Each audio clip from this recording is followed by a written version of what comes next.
Hi, I'm Dr. Boyce Watkins from Your Black World. Somebody sent me a video today and they asked me to comment on it, so I thought I would.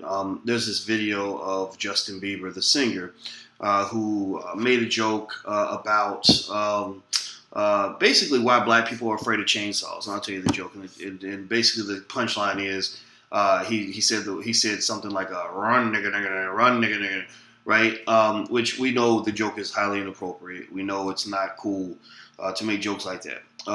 Now, what's interesting is that I wasn't really, I was a little bit surprised that the person thought I was going to just be angry and outraged about it because Justin is so powerful. He's so well renowned. I mean, this guy can put out an album and literally sell 1 million copies in a few minutes. That's really the psychology of marketing to teenage girls, unfortunately. Historically, teenage girls have really loved the teen males or male singers that they love, that they appreciate the most, to the point of being almost maniacal about it. I mean, buying everything they sell, putting posters of them on the wall, fantasizing about being with them. And it's amazing to me. I mean, God bless the people who are able to work this process. It's never been of interest to me, but I remember my teen daughters, or when they were teenagers, I remember how crazy they would be about guys like Chris Brown and others, where no matter what kind of a bad boy the guy was, they loved him that much more. It is what it is. But the funny thing about this joke is there are a couple reasons why I didn't overreact to it. I thought it was incredibly inappropriate. I think Justin should be educated that this kind of thing is not acceptable, and I'm sure someone has talked to him about that. But, one thing I thought about is that, Justin's not Donald Sterling. Remember, Donald Sterling was 81. Justin was 15 when he made the joke. I think most people would not ever want to be held accountable for every single thing they said, every line that came out of their mouth when they were 15 years old, myself included. I think number two, if you look at Justin's life, I mean, this dude loves black people in every way imaginable.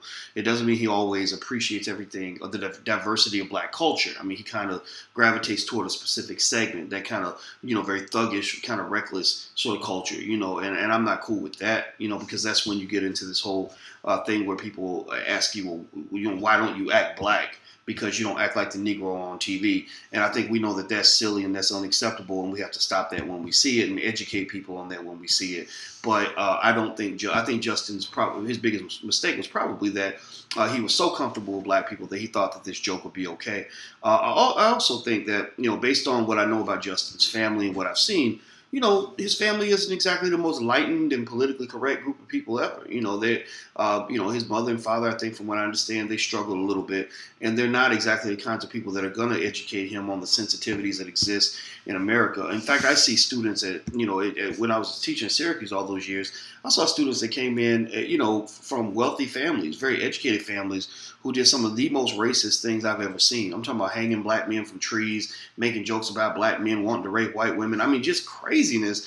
And so I really fault the adults around the child when the child comes out ignorant, and that goes for whether you talk about a 3-year-old up to a 17, 18-year-old, and really even spills over into adulthood.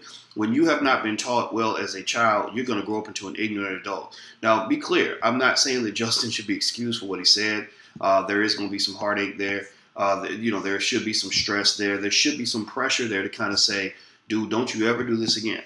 But at the same time, he was a kid. And one thing I can also say, if you're going to get credit for the bad things you do, you should get credit for the good.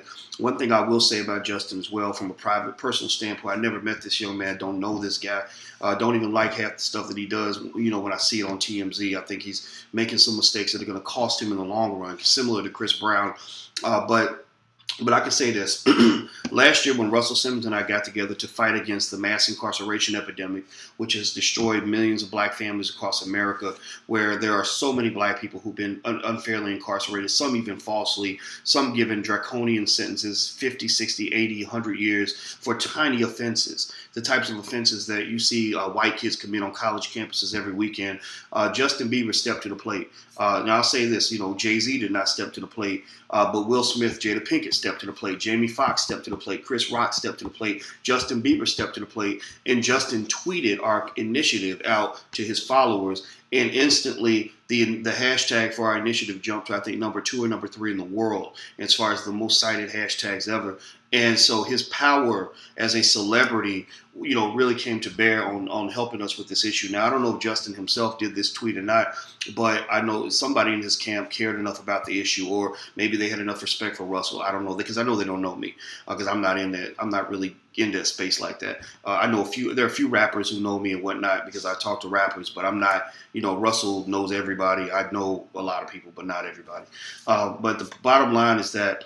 I think he's a mixed character, and I think that at the end of the day, I don't look at him and see him as a scary man or as an enemy. I just see him as a kid who did something stupid.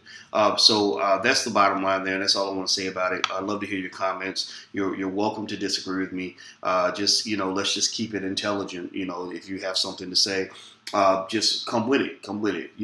Provide arguments, provide logic, provide evidence. Don't just come with raw emotion. I don't think that's really going to get us anywhere. I'm Dr. Boyce Watkins from Your Black World. Take care, God bless, and have a wonderful day. I am gone. Peace.